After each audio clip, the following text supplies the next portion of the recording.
Boa noite, pessoal. É bom estar aqui com vocês novamente. Começar os nossos estudos. Sempre lembrando que esse horário é um horário de perguntas e respostas, mas ver a gente aqui perfilado não quer dizer que nós sabemos responder a todas as perguntas.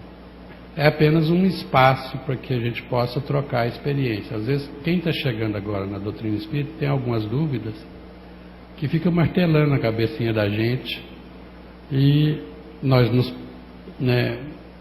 nos colocamos de prontidão para exatamente dirimir essas pequenas dúvidas. Quando as dúvidas são muito complicadas, nós procuramos estudar ou alguém que saiba responder, e respondemos numa outra oportunidade. Tá ok? Então hoje nós estamos aqui com o João Balbi, o Jomar e eu, e vamos começar o nosso trabalho através da resposta do Jomar.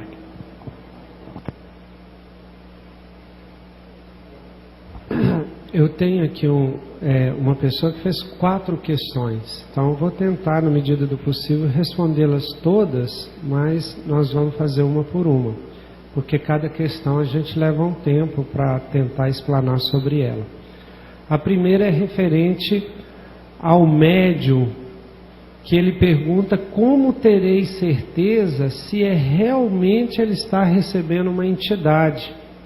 Pergunto porque já participei de algumas reuniões onde os dizeres e a fala do médium é a mesma, e confesso que fiquei em dúvida. Então essa é uma das questões bem comuns, todo mundo tem, que é assim, como é que eu faço para reconhecer se aquela mensagem é realmente espiritual, é de um espírito desencarnado, ou é do próprio médium, do espírito do médium encarnado. Na verdade vem de espírito, A questão é saber de qual espírito que é. Se é do encarnado médium ou se é de uma entidade espiritual desencarnada. Então, quem quiser conhecer realmente, ele deve ler uma parte do Livro dos Médiuns, onde Kardec vai falar e tecer todos os comentários sobre a identificação dos espíritos. Então Kardec explica direitinho como é que a gente faz para identificar o espírito. Porque, por exemplo, se for o Zé Amaral falando de um médium, espero que demore muito, viu Zé, ouvir você através de um médium, eu vou reconhecer. Porque o Zé Amaral tem um tipo específico de conversa e de falar, que eu tenho certeza que eu vou reconhecê-lo, porque eu o conheço. Agora, muitas vezes a gente recebe mensagens de espíritos que a gente nunca ouviu falar, que a gente não tem o mínimo de conhecimento. Então como é que a gente vai saber? E Kardec é muito claro, ele fala que a única forma da gente reconhecer é pelo conteúdo da mensagem. Se uma mensagem é boa, se uma mensagem é dignificante, se uma mensagem é elevada, com certeza aquele espírito que está enunciando aquela mensagem é elevado. Jesus já nos ensinava isso. Toda árvore boa produz bons frutos e toda árvore ruim produz frutos ruins. Então nós só podemos reconhecer a mensagem do Espírito através do conteúdo. Agora a forma, Ele fala que a mensagem do Espírito tem o mesmo jeito do médium. E aí vai depender do tipo de mediunidade daquele médium. Se é uma mediunidade intuitiva, cujo médium recebe o pensamento espiritual e traduz aquele pensamento usando dos seus conhecimentos, da sua bagagem, o médium é o intérprete daquele pensamento espiritual, é muito possível que o trejeito, a fala, seja bem parecida. E aí eu só vou saber mesmo analisando o conteúdo daquela mensagem. Se aquela mensagem, por exemplo, ultrapassa as condições culturais e morais do médium. Você percebe que aquela mensagem tem um teor mais elevado do que comumente o médium falando com você. Mas vem com aqueles trejeitos, com o vocabulário, com as falas do médium. É um médium intuitivo. Já médiuns inconscientes ou semiconsciente, que tem uma condição maior de ceder, digamos assim, o aparelho fônico para uma ação mais efetiva do espírito, o espírito pode imprimir ali algumas coisas diferenciadas que o médium talvez nem tenha ciência. Alguma coisa assim bem diferente. E aí dá para a gente perceber realmente uma mudança no vocabulário, no jeito, até no tom de voz do espírito que está manifestando. Então depende das características do médium. Agora, o Kardec, resumindo, dá a dica que nós temos que observar o conteúdo, a essência da mensagem, e não a letra. Ô Jamar, eu gostaria de acrescentar aí, talvez para elucidar melhor ainda o companheiro ou companheira que fez a pergunta. Muitas vezes também o orientador pode notar isso, é dever dele notar, né? É que o médium é um médium anímico, certo? E então ele tem que passar, fazer força com essa criatura, tratá-la o melhor possível e convencê-la de ele passar do animismo para a mediunidade. Agora, se ele continuar sabendo disso, aí já é um outro nome que se dá, chama farsa. Aí então a gente tem que chamá-lo em particular, né, isso e conversar com ele, ok? João, só comentar uma coisa, que tem gente que talvez está vindo pela primeira vez, não sabe o que é animismo. Só esclarecer. Animismo vem de alma. Esse nome animismo até não vem de Kardec, vem de outro estudioso do Espiritismo, que ele percebeu que muitas vezes se manifesta no médium, não a alma de um outro espírito, mas a alma do próprio médium de reencarnações anteriores que volta. Então isso é o fenômeno anímico, não é outro espírito, é o espírito do médium de reencarnações passadas. E ele ainda criou um outro termo, que é o personismo. É quando o espírito do médium nessa reencarnação se manifesta, tá? Que são coisas diferentes da mediunidade, que é um outro espírito. E André Luiz dá a orientação que, se for animismo, o espírito do médium de outras reencarnações, que a gente trate como se fosse mediunidade e que vá avançando para que aquele médium possa realmente chegar ao fenômeno mediúnico. Muito bem. Eu não cumprimentei vocês, né? Muito boa noite, paz e amor para todos. A pergunta que me é dirigida é a seguinte: boa noite, por favor, quando engravidei do meu primeiro filho, eu tentei abortar, mas não consegui. Ele nasceu, graças a Deus. Depois engravidei mais 3 vezes, mas tive aborto espontâneo dos 3. Por quê? Muito bem. Até mesmo para as coisas que nós consideramos más, negativas, existe um propósito para o bem. Essa coisa que aconteceu com você, minha irmã, certamente merece um estudo muito grande, viu? Olha só, a gente tem de inferir daqui, ou deduzir, ou concluir, que esse primeiro filho seu teve uma proteção muito grande para nascer, apesar da sua recusa. Né? Então nós temos uma programação pré-reencarnatória, não é isso? Não são todos nós que temos o livre-arbítrio e o conhecimento de adquirir isso não, certo?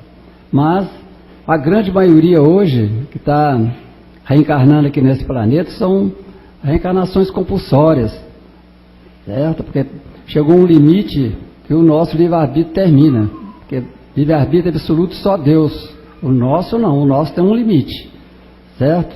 Então, para provar para vocês, talvez, estou falando por hipótese isso, né? Que você colocou que graças a Deus, então você ficou feliz de não ter conseguido abortar. Já é uma coisa maravilhosa para você. Você conseguiu engravidar mais 3 vezes, não é isso? E houve o aborto espontâneo. Isso também não é problema kármico para você, não. Mas é uma prova para você pensar, certo? É um puxãozinho de orelha que a gente tem. Olha aí, esse primeiro é um espírito que nós demos uma assistência especial para que ele pudesse nascer através de vocês aí. Porque as nossas irmãs têm uma responsabilidade muito grande. Veja bem,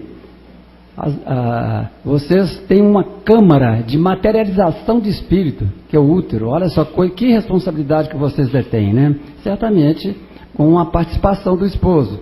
Porém, a responsabilidade maior é da mãe. Então fica aí essa experiência para você pensar, viu?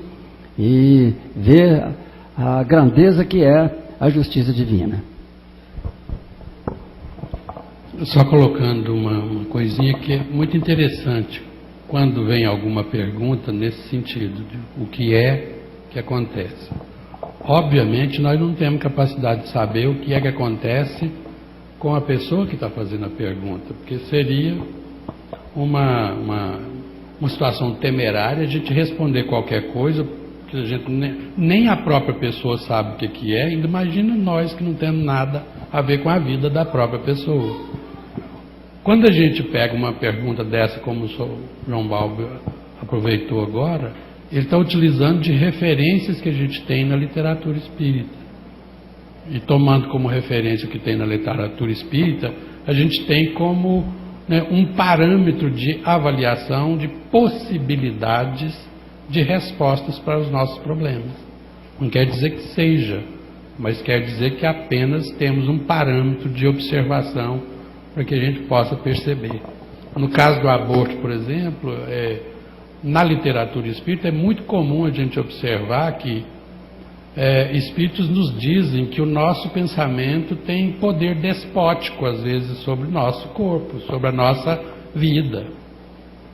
Inclusive, quando as pessoas começam a pensar, por exemplo, na época... Vocês lembram quando na época da pílula, quando surgiu a pílula para não engravidar? Quer dizer, as pessoas que pegam uma pílula e colocam na boca, ela está pedindo ou ela está impondo um pensamento que eu não quero engravidar, eu não quero engravidar, eu não quero engravidar. Até que ponto existem pesquisas que confirmam que uma pessoa que usa pílula depois tem dificuldades de engravidar? Por quê? Porque o pensamento imprime isso aí. E o perispírito, que é muito modelável, que é muito ajustável ao nosso pensamento, obedece. Então, se você fala, não quero engravidar, não quero engravidar, não quero engravidar, não engravidará. E se isso se transformar num processo doentio, num processo extremamente autoimpositivo, isso pode se transformar numa deficiência, às vezes, grave no processo reprodutivo. E a deficiência no processo reprodutivo é exatamente a cura desse desequilíbrio de pensamento. Porque quando uma pessoa vem e percebe que não é capaz de reproduzir, às vezes vira até uma obsessão. Eu quero ter filho, eu quero ter filho, eu quero ter filho. A própria vida vai nos indicando e vai nos ensinando a ajustar os nossos equilíbrios, as nossas compreensões da nossa própria vida. Que bom seria se a gente já tivesse um conhecimento muito grande acerca da nossa vida espiritual. Muitos dramas a gente evitaria. É para isso que a gente está aqui, tentando resolver isso. Uma perguntinha rápida então. Já é sabido que o indivíduo viciado em bebidas, cigarro, drogas, é tratado como suicida no mundo espiritual. E uma pessoa diabética ou cardiopata, por exemplo, e que não se cuida de acordo com as recomendações médicas, aconselha, ou seja, tem ciência da sua doença e não cuida, também é tratado como um suicida no mundo espiritual. Se você sabe que dirigir bêbado pode causar problemas, e causará problemas, quase que inevitavelmente, se você bebe, enche a cara, entra num carro e sai dirigindo em alta velocidade, se acontece um acidente, esse acidente provocando o seu desencarne, no mundo espiritual, você vai tomar consciência de que você cometeu um suicídio, mesmo não querendo. O que manda é o que você tem como consciência.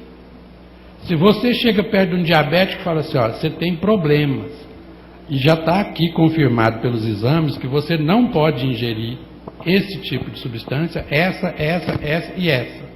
Porque ao ingerir esse tipo de substância, altera o seu sistema, provocando desequilíbrios no seu metabolismo, e esse desequilíbrio provoca doenças graves. Outros tipos de doenças graves.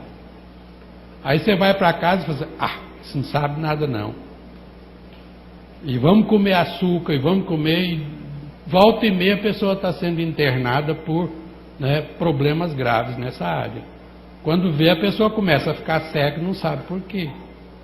E às vezes ela olha no espelho e fala, por que eu, Deus? Por que eu?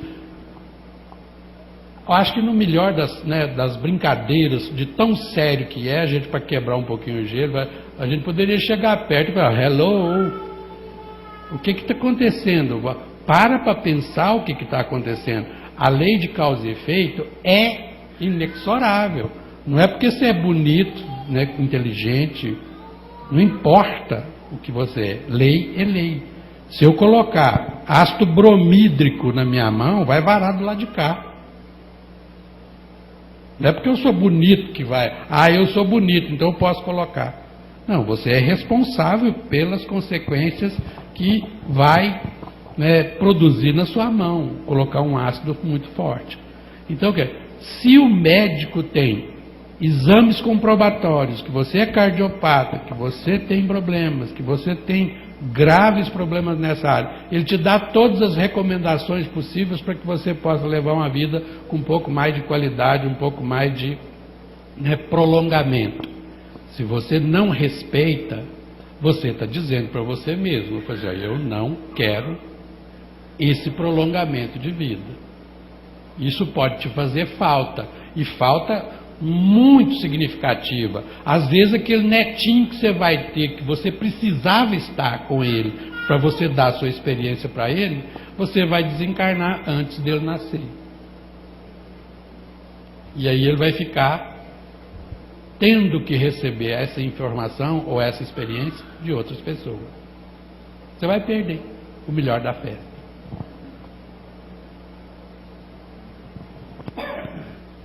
Uma outra pergunta de outra pessoa. Podemos reconhecer uma pessoa que já vivemos em outras vidas, que mesmo e até mesmo sentir o amor a qual nunca sentimos antes? Sim e não, né? Depende do que é esse reconhecer. Primeiro, tem pessoas que têm capacidade de reconhecer mesmo. A gente gosta muito da biografia, ler biografias, e de várias biografias que já lemos do Chico Xavier, ele tinha essa capacidade. Ele via a pessoa e reconhecia ela de vidas passadas. Ele inclusive lembrava de várias vidas passadas. Aí ele chegava para a pessoa, abraçava, conversava e depois explicava para a pessoa de onde que ele conhecia ela. Mas essa não é uma capacidade comum de todos nós. Nós vamos chegar nesse momento de ser capaz de lembrar de nossas vidas passadas e reconhecer as pessoas que compartilhamos com essas vidas.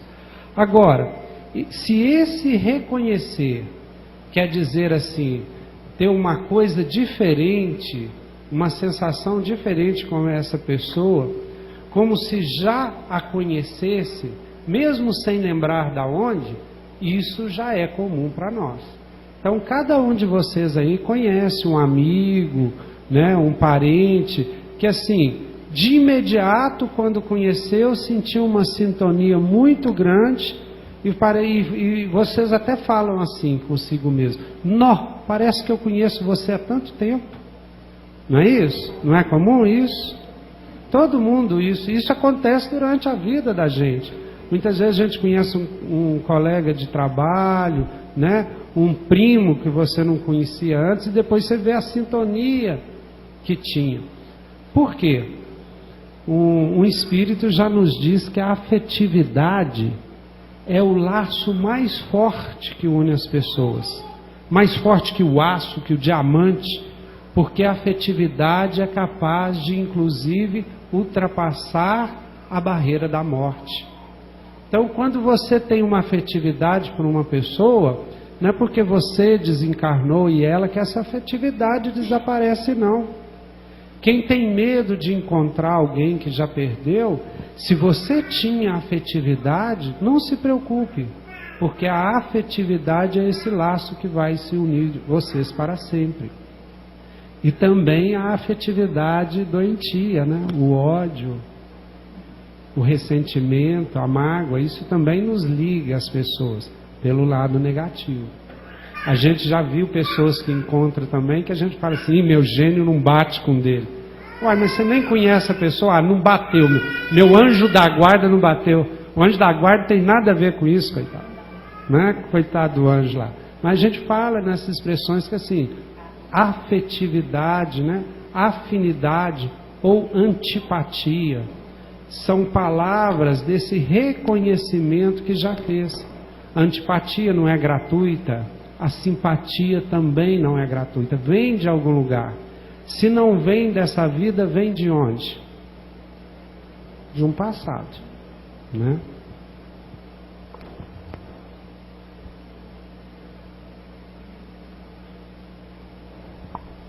Tem uma pergunta interessante aqui, ó. E a pessoa que vê o seu defeito e faz plástica? Olha que interessante.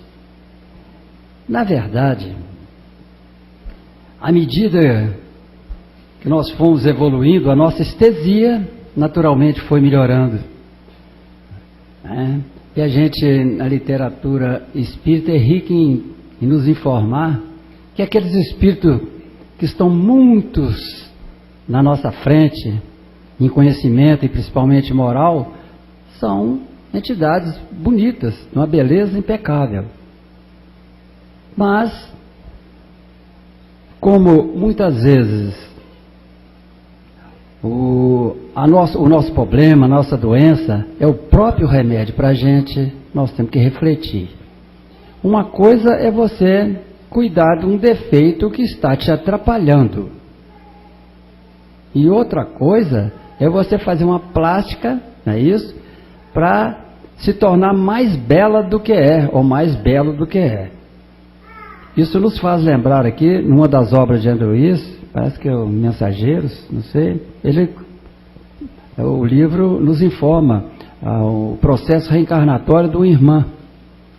Então, ela detinha conhecimentos culturais e morais muito grandes, então ela teve acesso ao modelo de como ela seria quando ela estivesse jovem aqui, lá nos departamentos reencarnatórios. Era de uma beleza impecável. Ela, como era um espírito já experimentado, falou: não, eu não quero ser assim não, bota um defeito qualquer aí, na minha perna, em qualquer lugar, olha só. Então, a beleza, né, provoca, né, vibrações, muitas vezes menos felizes, né, da inveja, não é isso? Inveja tem um poder muito grande, e se a pessoa não tiver um resguardo de conhecimento e de moral, ele pode ser afetado, não é isso? Vibratoriamente por uma emissão muito grande de inveja, certo? Então nós temos que tomar cuidado nisso aqui, né? É claro que a gente não está sendo apologista da feiura, não é nada disso. É claro que se eu tiver um defeito que estiver me perturbando, não é isso? Não, eu acho que não tem nada, eu acho não, eu tenho certeza, não gosto dessa palavra eu acho não é a resposta. Não tenho certeza absoluta que aquilo não vai afetar nada na pessoa, certo?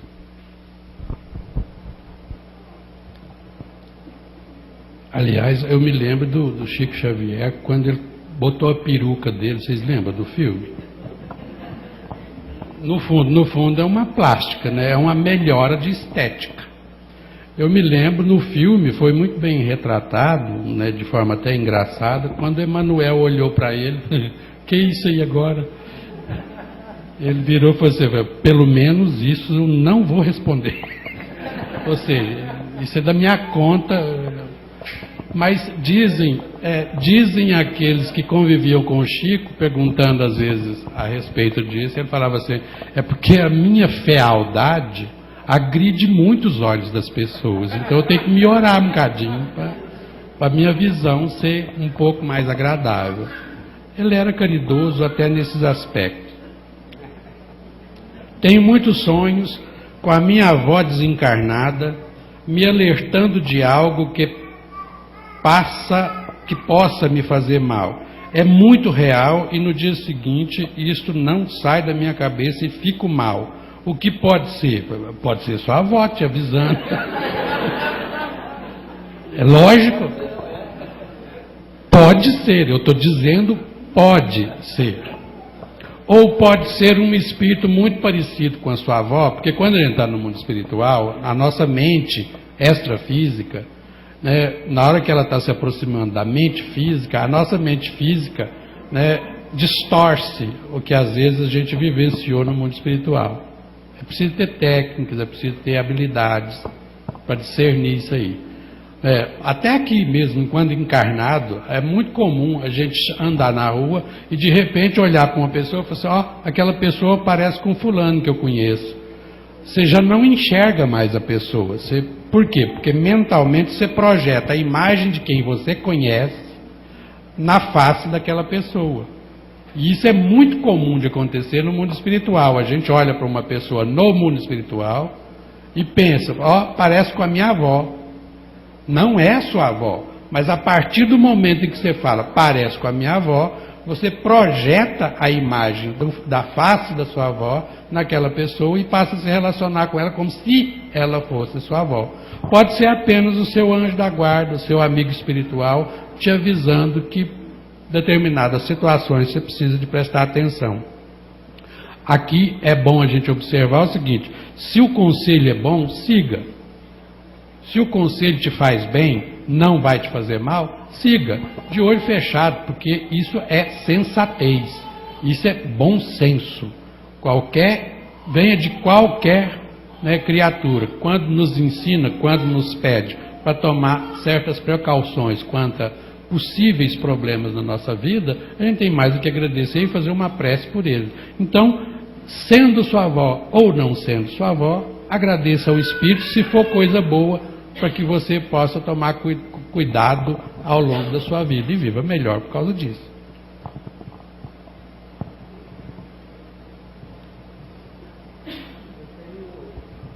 Tenho duas questões aqui muito parecidas que eu vou tentar resolvê-las de uma vez só. E é muito interessante esta questão, que é uma dúvida muito grande, né, aqui no Brasil, porque realmente é uma mistura disto. Que é o seguinte, boa noite. Aqui, todos dizem, né, que Umbanda e Candomblé também é espiritismo. Qual a diferença entre o espiritismo kardecista, Umbanda e Candomblé? Então acho que é interessante a gente esclarecer essa questão de uma forma simples, para que não haja confusão. Primeiro, por que existe essa confusão? Por que se confunde essas três coisas que são diferentes como se fosse uma só? Porque o fato mediúnico, Emmanuel prefere até chamar fato do mediunismo, é fato, não é propriedade do espiritismo. Tanto é que a mediunidade tem na Bíblia, tem nessas religiões aqui citadas, tem no Oriente e tem em todo lugar. Então o espiritismo não pode falar assim, a mediunidade é minha. é um fato humano, né? É um fato que pode e deve, e agora está sendo até estudado pela ciência. Então, outras filosofias, segmentos religiosos podem também fazer uso da mediunidade, sem que ela seja espiritismo. Então, o que acontece? O candomblé e a umbanda, que a umbanda eu conheço mais, também utilizam do fenômeno mediúnico, de acordo com os rituais, as tradições, como eles se realizam dentro de cada um desses segmentos. Então, qual é a diferença? Espero que tenha esclarecido assim. Por que se confunde? Se confunde porque há mediunidade lá também, há o uso da mediunidade lá também. E principalmente a umbanda, que eu conheço mais, é o seguinte: ela é um sincretismo religioso. Ela pega parte do candomblé, parte do catolicismo e parte do espiritismo. Então ela é uma mistura mesmo. Já participei de vários centros e cada centro tem uns são mais, leva mais para o espiritismo, outro mais para o candomblé, e dizem que a umbanda é uma genuína religião brasileira, exatamente porque junta esses aspectos todos. Agora, qual que é a diferença? A diferença começa na origem. A diferença é que o espiritismo kardecista, a gente até questiona muito se kardecismo seria uma palavra adequada, já que o próprio Kardec não quis assim, ele criou o termo espiritismo, então o espiritismo basta, já que é o termo que o Kardec criou para a filosofia e ciência espírita. Só que hoje eu costumo algumas vezes até falar kardecista para não ser confundido com umbandista, né? Porque aí a pessoa está te confundindo, você fala espírita, ela já está pensando que você está fazendo o tanto. Então não, sou kardecista para evitar o problema, se não puder ter um esclarecimento maior, tiver a oportunidade de esclarecer mais profundamente. Então o que acontece? A diferença começa na origem. O espiritismo nasce na França no século XIX, mais ou menos na metade do século XIX, na onde que as ciências estão se consolidando. O primeiro livro espírita do mundo, o Livro dos Espíritos, é lançado em 1857 por Allan Kardec. Já o candomblé e a umbanda, o candomblé é uma religião afro-brasileira e a umbanda também, vem dessas origens, né? Apesar que a umbanda tem elementos do catolicismo e tem elementos do espiritismo. Então começa na origem. E até hoje há um grande questionamento se o espiritismo é religião, porque Kardec determina que espiritismo é ciência e filosofia com as consequências morais. E quando ele fala que espiritismo é religião, ele abre um tanto de aspas e fala assim: religião no seu sentido filosófico, que é religar a criatura a Deus. Então o espiritismo não tem pretensão nenhuma de ter ritual, de ter templo, de ter hierarquia, né? Ele quer ser uma proposta de fazer as pessoas refletirem, de religar de novo a criatura ao Criador. Então o espiritismo ele tem um diferencial que ele pretende, por exemplo, ser ciência. Ele pretende que esses enunciados que a gente estuda aqui sejam comprovados pela ciência. E ele segue a ciência em todas as suas conclusões evidenciadas, comprovadas. Então ele não tem assim quase nada em comum com a umbanda e o candomblé, apesar que respeitamos muito, né? Conhecemos inclusive pessoas que participam, que são nossas amigas, mas o espiritismo ele tem uma outra proposta, tá? É um outro caminho. E acreditamos inclusive que o caminho espírita não é para todos, que tem pessoas que precisam da umbanda, né? Que o candomblé talvez atende melhor. E eu até gostaria de lembrar aqui uma fala do Leonardo Boff, quando pergunta ao Dalai Lama, você conhece essa? Qual a melhor religião? E o Dalai Lama responde da seguinte maneira: a melhor religião é aquela que te faz melhor. Olha que lindo. E o Leonardo Boff ainda pergunta, né? Mas e aí, qual é aquela que te faz melhor? Né? O que te faz melhor? E o Dalai Lama dá uma risadinha e não se omite em responder. Ele responde: aquela que te faz melhor é aquela que faz com que você pratique mais o amor, seja mais caridoso, se transforme num ser humano melhor, desenvolva a sua compaixão, e cita um tanto de coisa que a religião tem que fazer com o ser humano. E concordamos com ele completamente.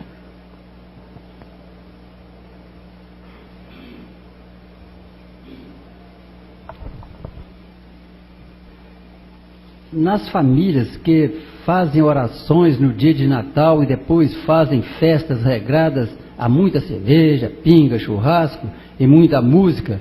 Ele não colocou alta não, mas deve ser alta, viu? Jesus está presente ali? Eu tenho para comigo, parece que deu uma surdez epidêmica no pessoal, sabe? Então, só para ilustrar, eu já vinha para cá, né? Devagarzinho, né? Mesmo assim olhando para cima para ver se cai algum carro lá de cima, com todo cuidado. Passou deve ser um jovem, num carro, que o carro estava parecendo que estava fazendo assim, ó, um som, uma altura. Eu falei, gente do céu, será que essa pessoa é aqui do planeta Terra?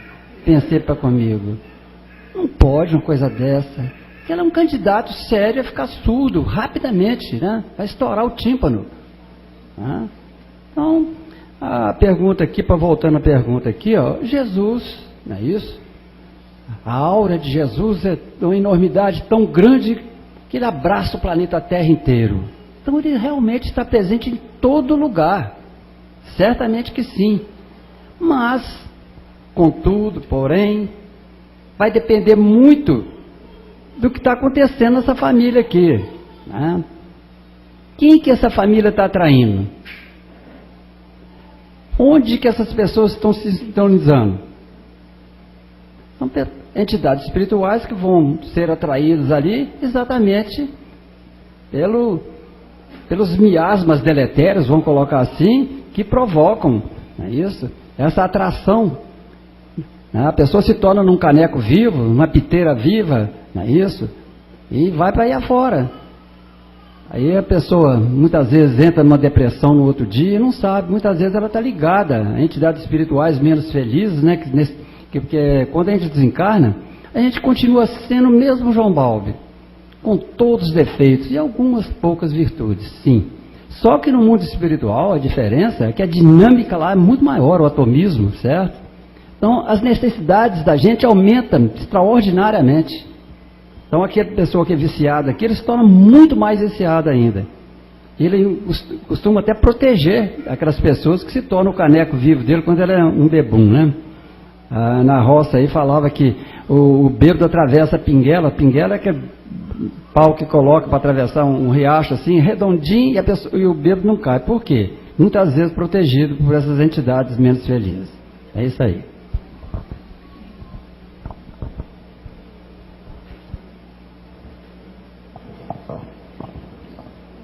No Evangelho, aliás, vou ter que falar, porque quando o senhor João fala, existem estudos já recentes que nós estamos desenvolvendo uma sociedade tão estranha que esse tipo de fenômeno de laptop, celular, às vezes numa mesa de restaurante você vê 4, 5 jovens teclando, conversando por WhatsApp, conversando por Facebook.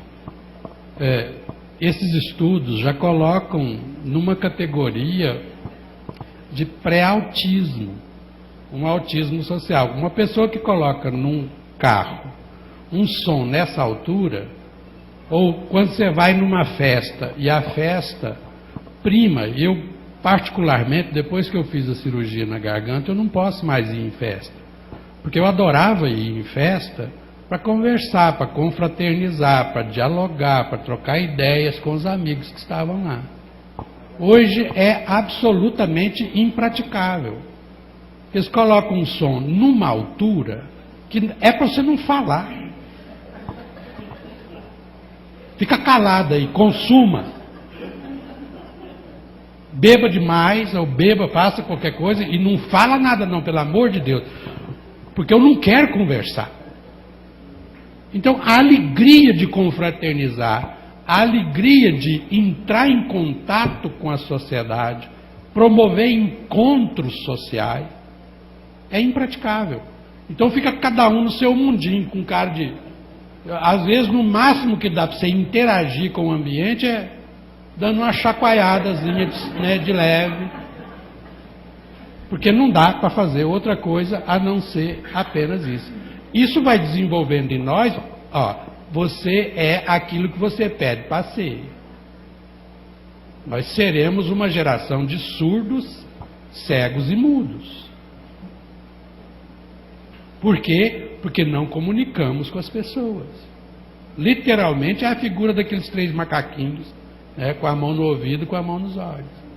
Nós estamos construindo uma sociedade tão individualista, tão adoecida no individualismo, que a gente está negando o encontro com as pessoas, que é o que nos faz desenvolver o amor. É a sociedade anticristã. Se existe um problema gravíssimo hoje, é exatamente isso aí para a gente refletir. Precisamos repensar as nossas condições de diálogos sociais, recuperar a nossa interatividade social. A praça é nossa, os locais de festa são nossos, mas para que nós, seres humanos, cresçamos, nos comuniquemos, nos desenvolvamos nas áreas afetivas. É por isso que muitas vezes, tem uma perguntinha que faço, como o Espiritismo explica o psicopata? Até hoje eu nunca vi nenhum tipo de explicação a respeito disso. Mas não fica muito difícil da gente... Se você pegar os mitos gregos, que trabalham muito essa área dos arquétipos, as áreas... a mitologia grega é riquíssima nisso.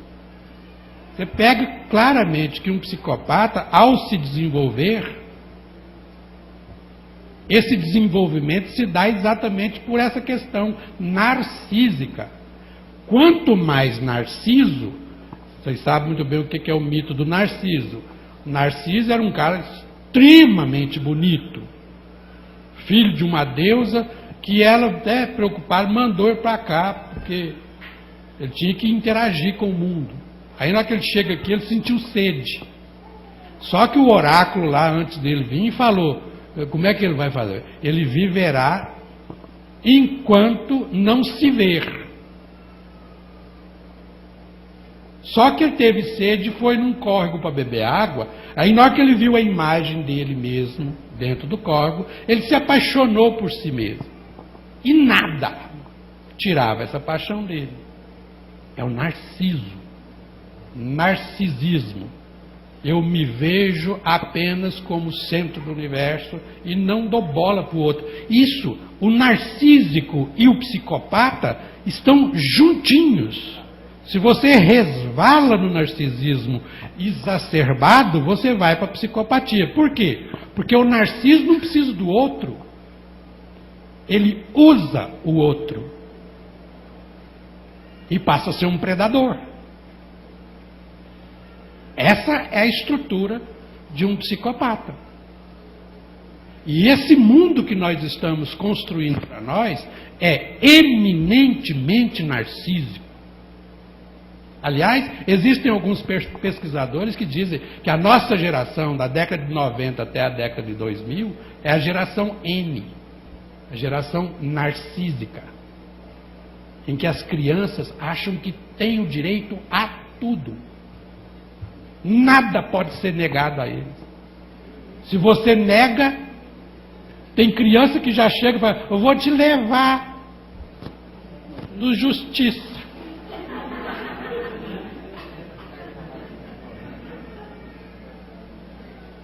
Cada pirrainho desse tamanhozinho, eu vou te levar na justiça. É o Narciso. Dá bola. Tem um texto que é da Polícia Internacional, se não me engano, é do FBI, eles botam na internet qualquer coisa. Maneira de você criar um delinquente. Maneira de você criar, traduzindo para nosso tema aqui, um psicopata. Primeiro dela, dê tudo para ele. Não negue nada. Leia na internet, pega lá o texto e depois vocês me falam o que vocês acharam do texto.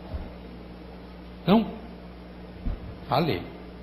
Infelizmente a menina já está ali, né, pedindo para nós encerrarmos. Mais uma de R$1 aqui para o nosso... É só para essa pessoa que fez um tanto de pergunta, não vai dar para responder todo, então vou responder muito brevemente. Médiuns conseguem lembrar de todas as entidades que recebem? Depende do tipo de mediunidade. O consciente e semiconsciente pode lembrar, o inconsciente não lembra. Os médiuns videntes podem ser médiuns falantes, né, psicofônicos? Podem, sem problema nenhum. Como sei se sou um médium elevado, com capacidade de ajudar o próximo? Médium elevado eu não sei, porque o Chico, que era o médium mais elevado que tinha, ele se achava o médium menor, mais inferior que tinha. Agora, com capacidade de ajudar o próximo, todos somos médiuns e todos temos a capacidade de ajudar o próximo.